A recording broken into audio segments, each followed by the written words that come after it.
The rules of the challenge is your tracks of your machine must be not crossing this line. So you can have your machine parked over here. I don't care if your grapple's hanging over the line, but your tracks must be lined up directly with this line before you start the challenge.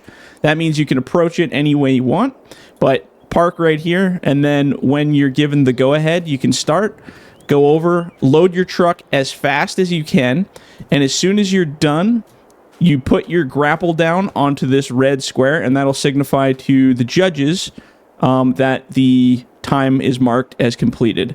Now, any logs that fall off of the truck onto the other side, or if they're hanging off the back of the bunk all weird, or they are like almost out of the bunk, that's going to have an effect on your overall score and your total time.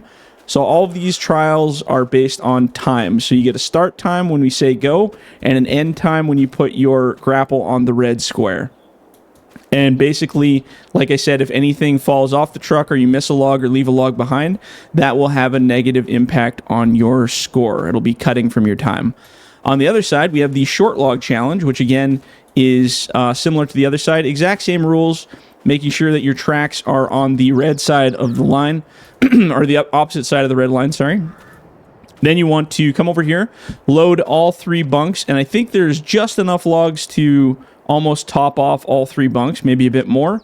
As soon as you have all 3 bunks loaded, put your grapple down into this red square to signify that the round is over. That will tell the judges again to stop. Again, any logs that have fallen out of the bunk or they're hanging out of the sides, that will also be deducted as a party foul for your time. Okay, the next challenge is the forwarder challenge. So the forwarder challenge is basically who can clean up all these logs the fastest. So rules again, your forwarder must be parked on this line. I don't care where your grapple is as long as your tires do not cross this line. Once you say go, you're going to whip through this little circuit, pick up all of these logs as best you can and as quick as you can. And there's just enough to fill the forwarder bunk in here. Once you've filled up the entire bunk and you picked up the last 2 logs, you pull over to this, you unload your load into this big pit here as fast as you can. So chuck them all off into that hole, drive up, and once your grapple touches down onto this red square, that will signify the end of your round, and that will mark your time.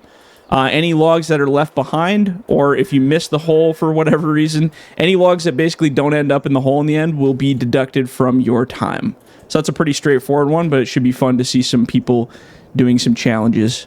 The next station is kind of my fun carnival one. So basically, you pick a loader of your choice, a grapple of your choice. Again, same rules. Tracks must be on the red, opposite side of the red line. When you start, you're going to go down this circuit, and as you're going, you have to grab one of these flats of wood and chuck it into this hole on this side. So with the grapple, I'm just going to use my lumberjack mod to show it off. But basically, you can grab it with the grapple, and basically you kind of maneuver it to drop it, and it has to be right flush in the hole just like that.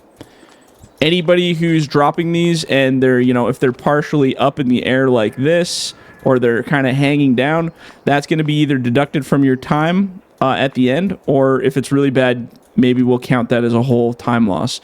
But once you get with the loader and you start chucking these, it's actually pretty fun. So your goal is to clear this entire row. Then you're going to swap, walk around, come up this other line, and do the same thing all the way back. Chuck, chuck, chuck, chuck, chuck, chuck, chuck. So they're all in the holes. And then drop your grapple in the red square to signify that it's the end of the round. Okay, the last station is the bunching station. So we have a big set of trees here. Again, park your buncher tracks on the opposite side of the red line. And once you get the go-ahead, you want to clear all of these trees as fast as you can right to the end.